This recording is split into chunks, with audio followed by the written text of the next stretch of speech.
Un final perfecto, de John Katzenbach. Capítulo 4 y capítulo 5.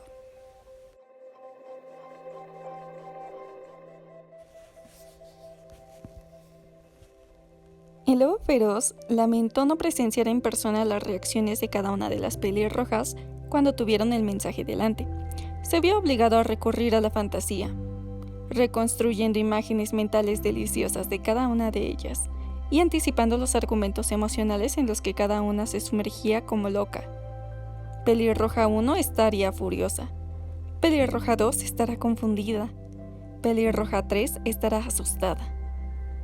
Se tomó unos momentos para observar las fotos ligeramente borrosas de cada mujer, tomadas por una cámara con un objetivo de largo alcance. En la pared que quedaba encima de la computadora, había clavado por lo menos una docena de fotos de cada pelirroja, junto con fichas llenas de información sobre cada mujer. Quedaban representados meses de observación distante, pero intensamente personal. Varios retazos de su historia, pequeños detalles de su vida, todos bajo el prisma del análisis cauto. Se convirtieron en palabras de una ficha o fotos brillantes a todo color. A Pelirroja 1 la había encontrado fumando. Una mala costumbre peligrosa, pensó.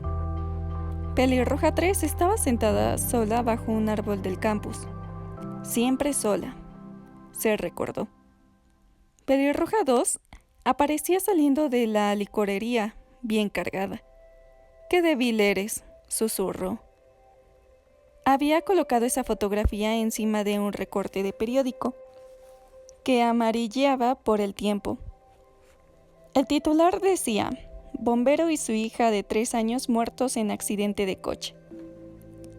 No difería demasiado de las muestras que recogían los cuerpos de policía, para los que agentes tuvieran una representación visual del progreso de un caso.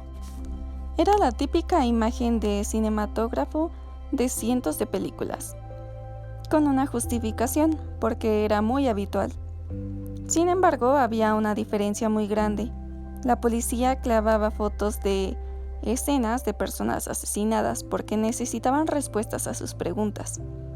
Su muestra era de los vivos, y la mayoría de las preguntas ya tenía respuestas, destinadas a morir. Sabía que cada una de las pelirrojas respondería de forma distinta a la carta, porque sabía que el miedo afectaba a cada persona de diferente manera. Había dedicado un tiempo considerable a examinar diversas obras literarias y científicas que analizaban el comportamiento humano en caso de sumergirse en la confusión que provocaban las amenazas directas. Si bien había tendencias comunes asociadas con el temor, basta con ver la alerta de un tiburón para que el corazón salte de un latido. El lobo feroz creía de forma instintiva que los miedos reales se procesaban de otro modo. Cuando un vuelo comercial se encuentra con turbulencias y parece tambalearse en el aire, el pasajero del asiento 1A grita y se agarra de los reposabrazos con tanta fuerza que los nudillos se le quedan blancos, mientras que el asiento 1B se encoge de hombros y sigue leyendo. Aquello le fascinaba. Le gustaba pensar que en su carrera tanto de novelista como de asesino había analizado aquellos temas con profundidad, y no era de los que subestimaba la correlación entre el temor y la creatividad. Esperaba que sucedieran varias cosas en concreto después de que leyeran la carta. También intentó anticipar varias de las emociones que albergaban. Se tambalearán y caerán, pensó. Se estremecerán y temblarán.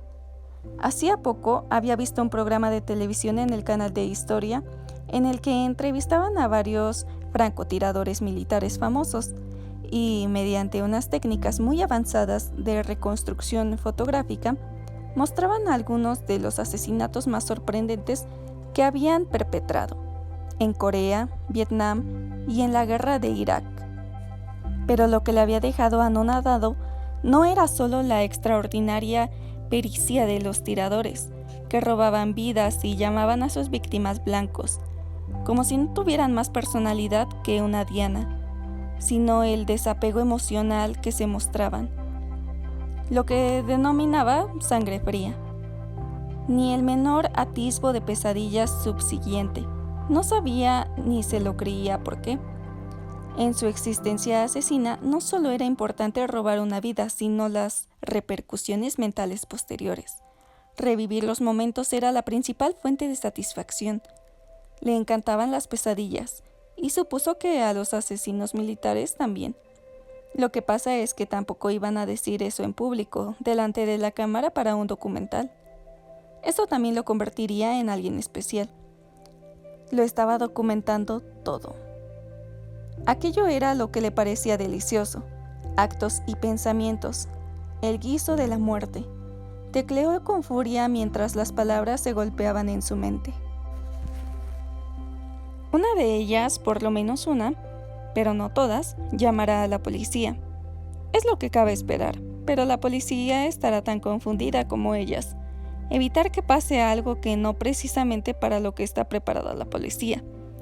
Quizá la policía sea capaz de encontrar el autor de un asesino después de que se produzca, pero es relativamente incompetente para evitar que ocurra. El servicio secreto protege al presidente y dedica miles de horas, de recursos informáticos, análisis psicológicos y estudios académicos para mantener seguro a un solo hombre. Y aún así fracasan, con regularidad. Nadie protege a las pelirrojas. Una, quizá las tres en su momento dado, intentará esconderse de mí. Pensar en el juego infantil del escondite.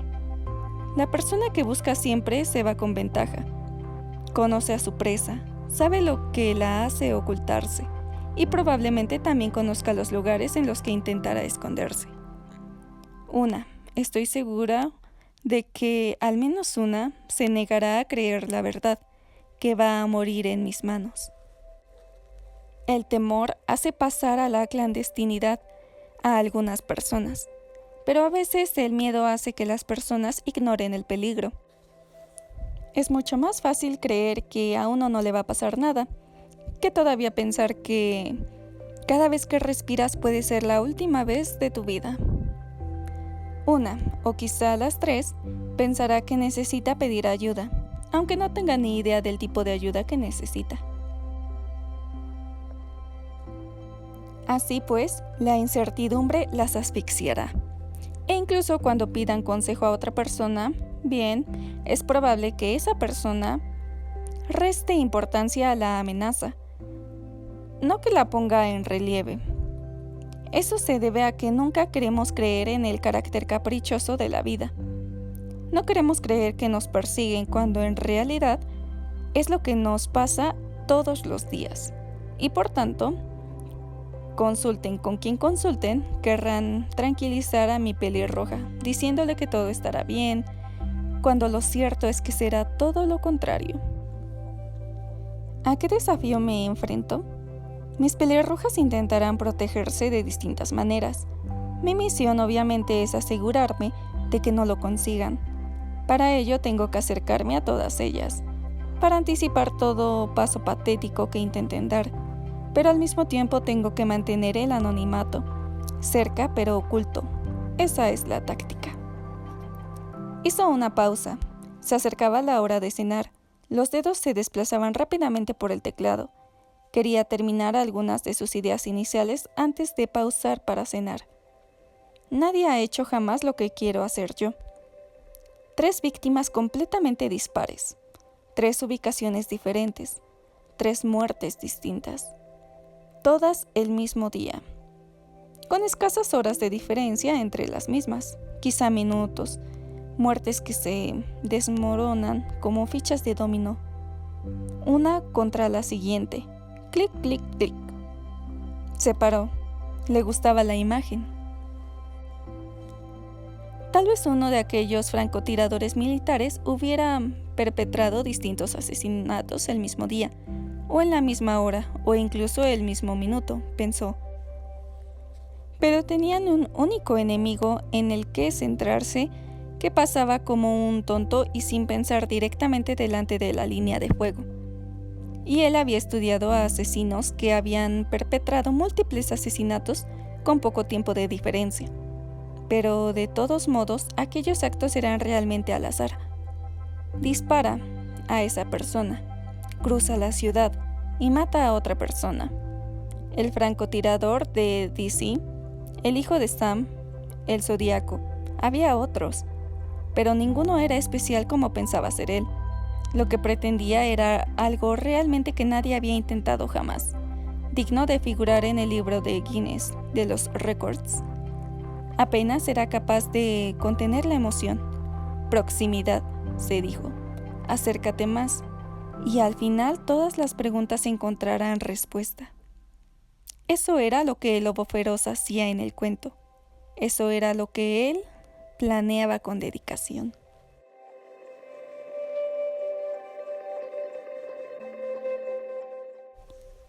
Capítulo 5. En la parte superior de la zona, Jordan vaciló. Luego giró a la derecha e hizo un bloqueo para el alero del lado débil. La jugada era nueva y diseñada para anotar al aro, pasado por la línea de fondo.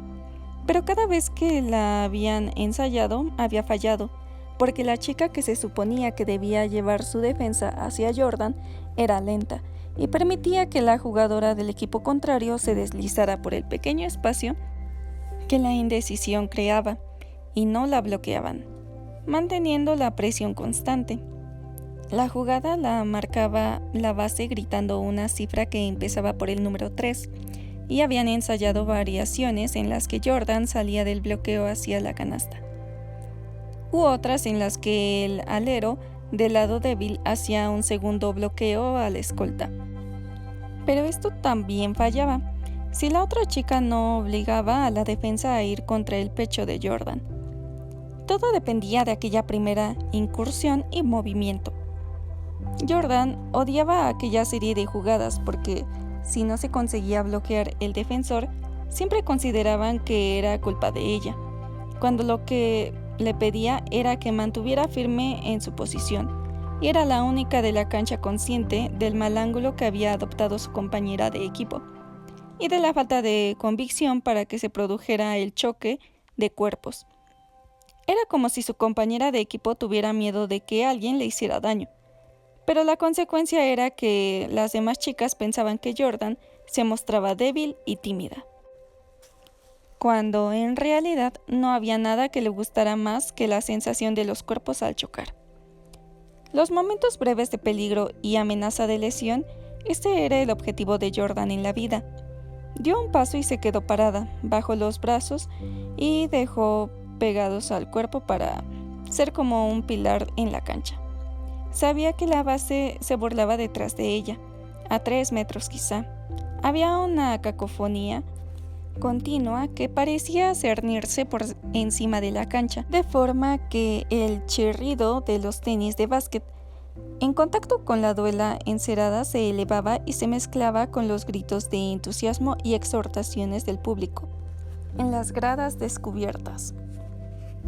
Jordan vio a su compañera de equipo fingiendo a lo largo de la línea de fondo, y que luego se giraba e iba directo al codo, en lugar de donde acababa la línea de tiros libres, donde Jordan esperaba.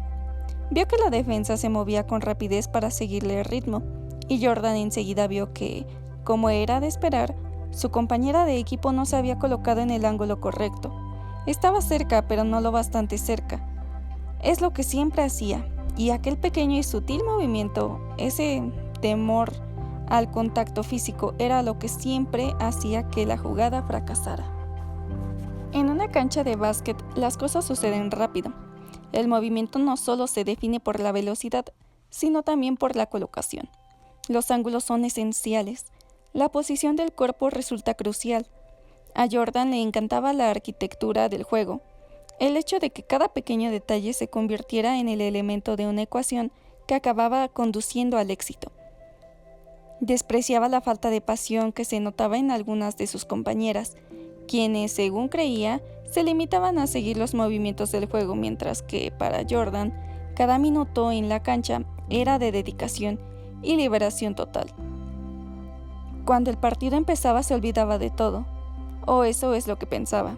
Se imaginaba que si fuera religiosa, el éxtasis de los rezos sería exactamente el mismo sentimiento que la embargaba cuando jugaba en un partido. Soy una monja en la cancha, se imaginó. Se inclinó hacia adelante desde la cintura y tensó los músculos, pero no tan inocente. Sabía que lo que estaba a punto de hacer era ilegal, pero también sabía que en una ocasión un gran periodista había escrito que el básquetbol es un juego de delitos sutiles, y por lo tanto en una milésima de segundo tomó la decisión de que era un buen momento para arriesgarse a cometer uno. Jordan vio que la defensa se movía rápido por el hueco que quedaba entre ella y su compañera, espacio que no debería estar allí. Así pues, justo cuando las tres estuvieron bien juntas, ella inclinó el hombro ligeramente y se movió hacia adelante un par de centímetros en el momento en el que se juntaron. Fue un movimiento sutil y Jordan imaginó que no difería demasiado de la caricia especial de un amante devoto, salvo que esta era mucho más violenta. La chica del otro equipo se llevó la fuerza del hombro de Jordan al pecho. Jordan oyó cómo el aire le salía del cuerpo, así como un gruñido y un pequeño grito ahogado cuando las dos colisionaron. Su compañera de equipo se zafó del grupo de jugadoras al instante. Salió libre por el otro lado y tomó el pase. Un tiro fácil, pensó Jordan, mientras se dirigía a la canasta. No esperar a que rebote, sino a situarse en posición tal como les habían enseñado por instinto. Estaba totalmente convencida de que oiría el silbato del árbitro y diría: falta, número 23. Oyó al público lanzando ovaciones. Oyó al entrenador del equipo contrario desde la banquita de la línea de banda gritando como loco: ¡bloqueo ilegal! ¡Bloqueo ilegal! Y que lo jures, entrenador, pensó. A su lado, la jugadora del equipo contrario, que había recuperado el aliento, susurró: ¡zorra! Y que lo jures, otra vez, se dijo. No lo expresó en voz alta. En cambio, se colocó en su posición defensiva dando una gran zancada y preguntándose si debería estar alerta por si un codo se desviaba hacia su mejilla o un puño se le clavaba en la espalda cuando el árbitro no miraba. El básquetbol también es un juego de revanchas ocultas, y sabía que ella se merecía por lo menos una. El ruido de la multitud subió de volumen ante la expectativa. Llenó el gimnasio. No quedaba mucho tiempo y el partido iba muy igualado. Y Jordan sabía que cada acción de la cancha en los segundos restantes decantaría en la balanza hacia uno u otro equipo. Los momentos finales de un partido de básquet exigían la máxima dedicación y una concentración intensa, pero algo muy distinto le vino a la mente. El lobo feroz es más listo que Caperucita Roja. Le lleva la delantera en todo momento. Nadie acude a rescatarla, nadie la salva. Está completamente sola en el bosque y no puede hacer nada para evitar lo inevitable. Muere. No, peor, se la come viva. Jordan intentó sacarse de encima la investigación de la noche anterior. Se había pasado 2 horas en la biblioteca leyendo los cuentos de los hermanos Grimm y otros 90 minutos en la computadora examinando las interpretaciones psicológicas del cuento de Caperucita Roja. Todo lo que había leído la había aterrorizado y fascinado a la vez. Se trataba de una espantosa combinación de sentimientos. Oyó que una de sus compañeras de equipo le gritaba: ¡a defender, a defender! Y cuando su contrincante se colocó en posición, Jordan puso el hombro contra la espalda de la chica con un movimiento tipo: ¡aquí estoy yo! Oía que gritaban: ¡bloqueo de espalda! ¡Cuidado con el bloqueo! Caos organizado, pensó Jordan. Le encantaba aquella parte del juego. Una chica del equipo contrario lanzó un triple imprudente. Apresurada, dejó que la combinación de ovaciones del poco tiempo que quedaba, lo igualado del marcador y su exceso de confianza alejaran el balón del aro. Jordan dio un salto. Fue por el rebote. La agarró en el aire y balanceó los codos a uno y otro lado con fuerza para apartar a cualquiera que intentara arrebatárselo. Durante un segundo se sintió como si estuviera sola, cerniéndose cual ángel por encima de la cancha. Entonces cayó de nuevo en la duela. Notó la superficie rugosa de la piel sintética en las palmas sudorosas. Tenía ganas de golpear a alguien, de darle una paliza, pero se contuvo. Por el contrario, pasó la pelota al base y pensó, ahora ganaremos. Pero comprendió que el mensaje del cuento era que la pérdida de inocencia era inevitable, y que el lobo feroz y todo lo que simbolizaba sobre la inexorable fuerza de la maldad acabaría ganando. No me extraña que cambiaran el cuento, pensó. La versión original era una pesadilla. Sonó el silbato. Le habían hecho falta a una de sus compañeras de equipo. El otro equipo había optado por ir por todas para entrar en el partido. Esperanza patética, imaginó Jordan. Se creen que fallamos en los tiros libres. No es lo más probable. Pero no creía que hubiera ganado nada aquella tarde. El partido quizá, pero nada más. En los segundos que siguen al silbido final, sobre todo en un partido igualado, en las gradas se produce una oleada de alivio que choca contra las oleadas de decepción. La euforia y la decepción son como corrientes opuestas en un canal estrecho a medida que cambia la marea. Al igual que el océano, se ve obligado por la naturaleza a ir a distintas direcciones. Las emociones vienen y van. El lobo feroz se regocijaba de la sensación palpable de indecisión que lo rodeaba. Sentía como la liberación y la frustración que batallaban en el ambiente enardecido del gimnasio, ganadores y perdedores. Estaba sumamente orgulloso de Pelirroja 3. Le encantaba ver cómo había luchado en todas las jugadas y cómo había aprovechado todos los errores que su homóloga había cometido. Le pareció poder degustar el sudor que le apelmazaba el pelo y que le brillaba en la frente. Es una jugadora nata, pensó. El efecto y la admiración no hicieron sino aumentar el deseo que tenía de matarla. Se sentía atraído hacia ella, como si exudara alguna fuerza magnética que solo él sentía. Dejó escapar un sí, así me gusta, muy fuerte, igual que cualquier otro padre o espectador que llenaba las gradas. Cerró la libreta y se introdujo un lápiz en el bolsillo de la chamarra. Más tarde, en la intimidad del estudio, donde escribía, repasaría las observaciones anotadas. Al igual que un periodista, las notas rápidas del lobo feroz tendían a ser crípticas. Palabras sueltas como ágil, desagradable, dura y fiera, mezcladas con descripciones más largas, como parece poseída por el juego y no parece que hable con nadie más en la cancha, ni de su equipo ni del contrario, ni bobadas ni ánimos. Nada de chocar en 5 con las compañeras del equipo, nada de impactante o gritos de "y uno" dirigidos a la oposición.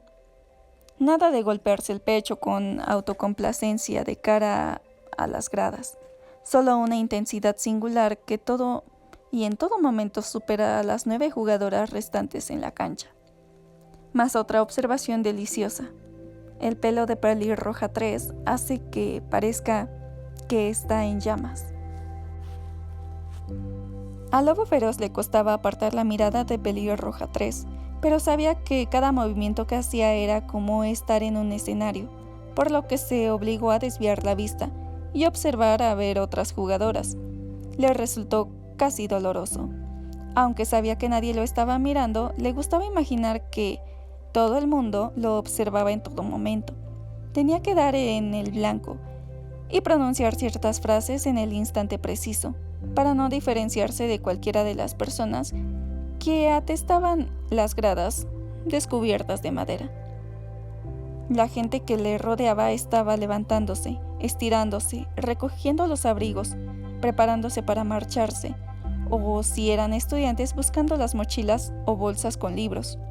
Se atrevió a mirar por encima del hombro para recoger la chamarra para observar al equipo, con Pelirroja 3 en última posición, saliendo al trote de la cancha. El partido del equipo universitario masculino estaba previsto para el cabo de 20 minutos y había cierta aglomeración de las personas que dejaban los asientos y los recién llegados que deseaban ocuparlos. Se colocó la gorra de béisbol con el nombre de la escuela estampado.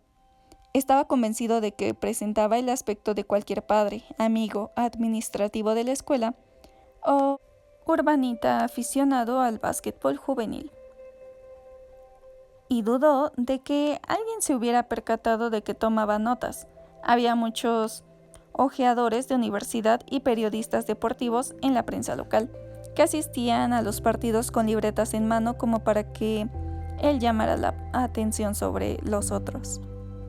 Era algo que a Lobo Feroz le encantaba, parecer normal cuando era todo lo contrario. Notaba cómo se le aceleraba el pulso, miró a las personas que se agolpaban a su alrededor. ¿Alguno de ustedes es capaz de imaginar quién soy realmente?, se preguntó. Lanzó una última mirada hacia la puerta de los vestidores y captó una última imagen del pelo de Pelirroja 3 mientras desaparecía. ¿Sabes lo cerca que he estado hoy? Le dieron ganas de susurrárselo al oído. Pensó, ella no sabe, pero tenemos una relación más íntima que de dos amantes. El Lobo Feroz se dispuso a salir del gimnasio, inmerso como estaba en el gentío. Tenía mucho trabajo, tanta planificación como de escritura, y estaba ansioso por regresar al estudio y trabajar un poco. Se preguntó si había captado lo suficiente en lo que había visto aquel día para empezar un nuevo capítulo del libro, y fue directo al comienzo en su mente. Pelirroja 3 tenía una expresión de clara determinación y dedicación total cuando tomó el rebote en el aire. Creo que ni siquiera oía los gritos de entusiasmo que le llovieron, aún sabiendo que su muerte estaba programada. No permitió que eso la distrajera. Sí, le gustaba. De repente oyó una voz tranquila y alegre procedente de justo detrás. ¿Estás totalmente seguro de que no deberíamos quedarnos a ver el partido de los chicos? Vaciló al volverse hacia la señora del Lobo Feroz. Ella también había puesto una gorra de béisbol bien gastada con el nombre de la escuela. No, cariño, repuso sonriente. Tomó la mano de su esposa como un adolescente que se enamora por primera vez. Creo que he tenido más que suficiente por hoy.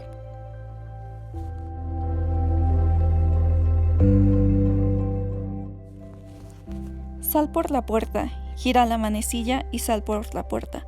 Sabes que puedes hacerlo. Sarah Loxley se retorcía por la tensión en el pequeño vestíbulo de su casa. Vestía unas botas de cuero marrón, vaqueros ceñidos y un abrigo marrón claro de invierno largo. Se había duchado y peinado, incluso aplicado un poco de maquillaje en las mejillas y en los ojos. Llevaba un gran bolso colorido colgado en el hombro y notaba cómo el peso de .357 Magnum cargado tiraba de ella. Sabía que presentaba un aspecto totalmente presentable y sereno, y cualquier desconocido que pasara por allí y la observara pensaría que no era más que una mujer de poco más de 30 años camino del súper o de cualquier otro mandado y que dejaba en su casa a su marido e hijos. A lo mejor una visita al centro comercial o una cita con las amigas para una salida de chicas, en la que compartirían algunos de los tentempiés y una ensalada baja en calorías, enseguida de alguna comedia romántica necia en el cine. El hecho de que Sarah estuviera atenazada por la desesperación quedaba totalmente disimulado. Lo único que tenía que hacer era abrir la puerta de su casa, salir a la lánguida luz de la tarde, dirigirse a su coche, arrancar el motor, poner en marcha y salir. Al igual que cualquier persona normal con algo que hacer una tarde en fin de semana. Sabía que no era una persona normal. Se estremeció como si tuviera frío. No soy normal para nada. Ya no. Unos pensamientos extraños dispares se agolparon en su mente. Está justo afuera. Me matará antes de que tenga tiempo de sacar el revólver de Ted. Pero al menos presento buen aspecto. Si me muero dentro de un minuto, al menos los de la ambulancia y el forense que inspeccione mi cadáver pensarán que soy limpia y ordenada, y no como soy en realidad. ¿Por qué se supone que debe haber una diferencia? No estaba segura, pero la había. No está ahí afuera, todavía no. El lobo feroz no actuó con rapidez, acechó a Caperucita. Una parte de ella quería atrincherarse en casa, levantar barricadas y protegerse, a la espera de que el lobo feroz apareciera e intentara derribar su casa de un soplido. Salvo que, recordó Sara, negando con la cabeza, ese es el punto cuando hay un cuento equivocado. Yo no soy uno de los 3 cerditos. Mi casa quizá esté hecha de paja, pero es que no es ese el cuento. Volvió a vacilar y colocó la mano en la manecilla. No era como si estuviera teniendo miedo. Una buena parte de ella contemplaba la muerte con buenos ojos. Era más la incertidumbre de la situación. Se sentía atrapada en un torbellino, como un maremoto que la zarandeaba de un lado a otro y amenazaba con sumergirla bajo las olas oscuras. Sintió que respiraba de forma entrecortada y rápida, pero no notaba que le faltara el aliento. Era como si los sonidos procedieran de otro lugar. Cerró los ojos. Bueno, si es esto, al menos será rápido. Igual que Teddy y Brittany. No vieron el camión, en un momento dado estaban vivos, riendo y pasándola bien, y de repente murieron. Quizá me pase lo mismo a mí. Pues bien, lobo feroz, dispárame ahora mismo. Abrió la puerta con virulencia y se quedó en marcha, en el espacio. Dispara de una puta vez. Cerró los ojos. Esperó. Nada. Notaba cómo iba cayendo el frescor de la noche. La refrescó y se dio cuenta de que estaba sudando, acalorada como si hubiera estado haciendo ejercicio. Parpadeó. Su calle estaba como siempre, tranquila, vacía. Respiró hondo y salió. A lo mejor hay una bomba lapta en mi coche y cuando la ponga en marcha explotará, como en las películas de gángsters de Hollywood. Se situó al volante y sin vacilar giró la llave. El motor se puso en marcha y ronroneó como un gato que se le acaricia. Bueno, a lo mejor el lobo feroz me embiste con un camión y así moriré como Teddy Brittany. Dirigió el coche a la calle y se paró. Volvió a cerrar los ojos. Del lado a 55 o 60 kilómetros por hora, al igual que el camión cisterna. Vamos, estoy esperando, estoy preparada. Sara cerró los ojos con más fuerza. Será en cualquier momento, pensó. Tenía la impresión de que la bocina del coche pitaba a todo volumen desde varios metros de distancia, del oído izquierdo. El sonido cortó el aire como una explosión. Soltó un grito ahogado y lanzó un brazo sin querer, como si quisiera protegerse del impacto. Abrió los ojos rápidamente y profirió una especie de grito y sollozo a partes iguales. La bocina volvió a sonar, pero esta vez pareció infantil, como el sonido de un juguete. Se giró a medias en el asiento y vio que estaba obstruyendo el paso a una pareja que viajaba en un pequeño utilitario japonés que quería ir calle abajo. El hombre que iba al volante aparentaba poco más de 60 años y su esposa, que se conservaba el pelo oscuro y parecía un poco más joven. Le hacía señas con la mano, pero no de un modo impaciente o desagradable. Más bien parecían preocupados y confundidos. Sara se quedó mirando a la pareja y entonces fue encajando al azar las piezas en su cabeza. Estoy bloqueando la carretera. Quieren pasar. La mujer del asiento del copiloto bajó la ventanilla. Desde unos 3 metros de distancia le preguntó: ¿algún problema? Sí, no. Sara no respondió y se limitó a hacer un gesto con la mano con la intención de disculparse, sin dar explicaciones. Puso la primera con cierta dificultad. Entonces pisó el acelerador con fuerza y, sin mirar atrás, condujo rápidamente calle abajo. No sabía exactamente dónde iba, pero fuese donde fuera, iba a toda velocidad, respirando con fuerza, casi hiperventilando, como un nadador que se prepara para sumergirse en aguas desconocidas, a la espera de oír el pistoletazo de salida. «Qué raro», dijo la señora del lobo feroz. «A lo mejor la chica ha recibido una llamada, o se acordó de que había dejado algo. Pero no hay que pararse en medio de la calle», repuso el lobo feroz. «Es muy peligroso». «Menos mal que estabas atento», dijo su esposa. «Está claro que hay gente rara en el mundo». «Y que lo digas», respondió mientras seguía conduciendo. «No quiero llegar tarde», sonrió. «¿Escuchamos la radio?», preguntó amablemente, girando la perilla hasta que entró la emisora de música clásica. Odiaba la música clásica, aunque siempre le había dicho a su mujer que le encantaba.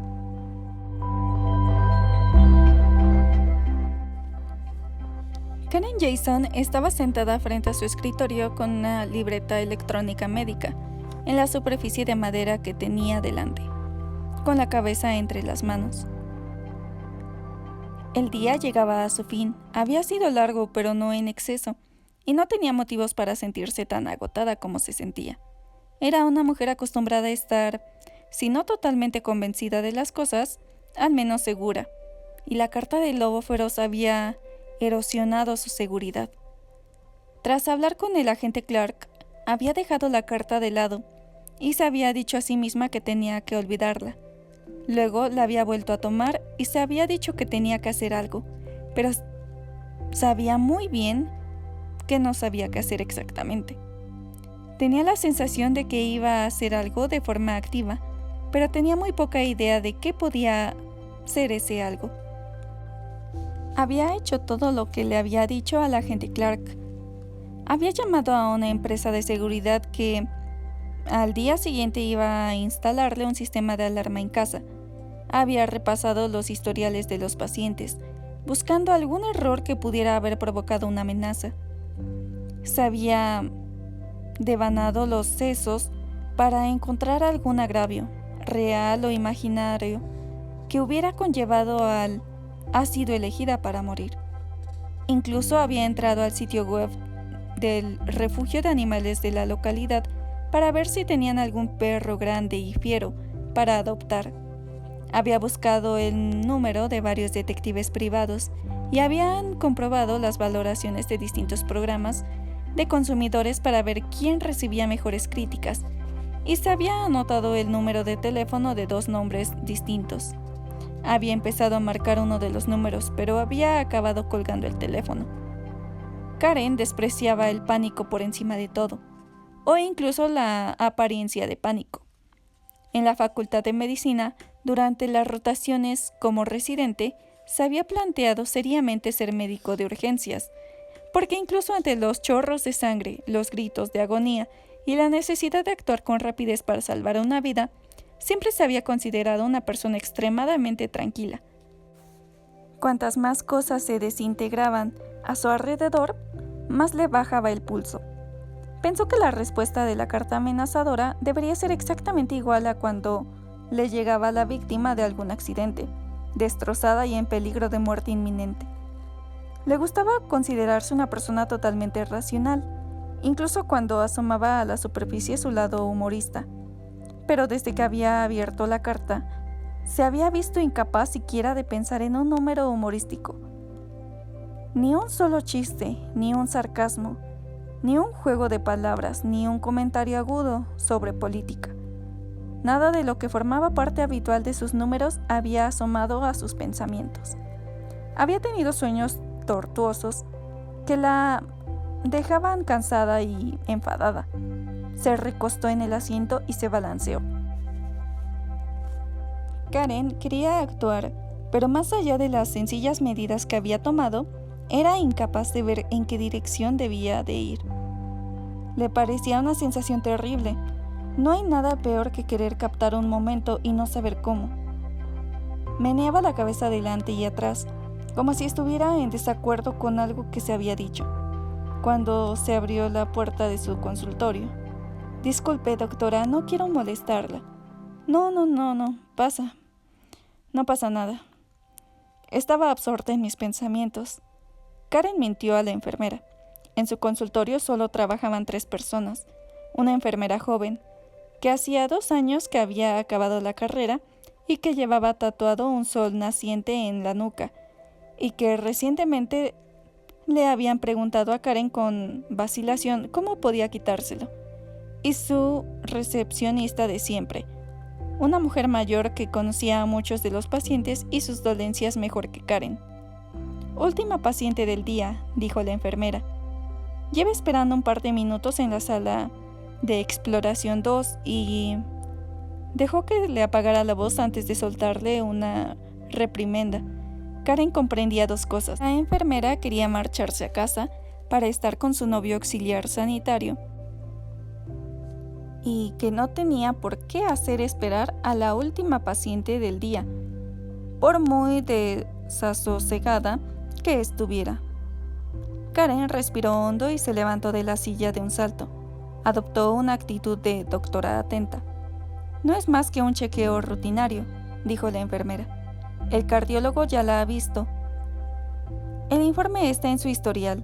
¿Está bien? Hay que hacerle un reconocimiento físico de seguimiento, nada grave». Le tendió a Karen una carpeta con sujetapapeles con el historial. Karen se levantó y ni siquiera lo miró porque de repente se sintió ligeramente culpable por haber hecho esperar a una paciente sin necesidad. Se recolocó la bata blanca y se dirigió rápidamente a la sala de exploración. La paciente estaba sentada en la camilla con expresión sonriente, vestida con una bata de hospital. «Hola, doctora», dijo. «Hola, señora».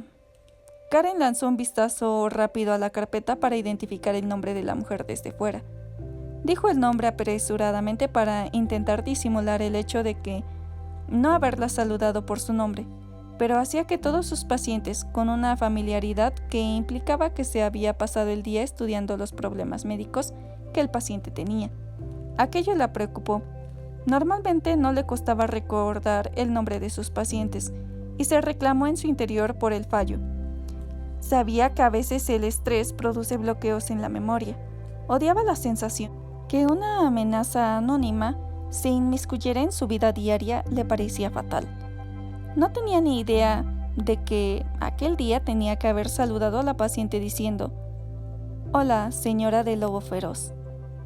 Ni tampoco tenía la menor idea de que, sentado pacientemente en la pequeña sala de espera, leyendo un ejemplar pasado de The New Yorker, estaba el hombre que, en secreto, anhelaba atisbar a la doctora que había dado en llamar Pelirroja 1.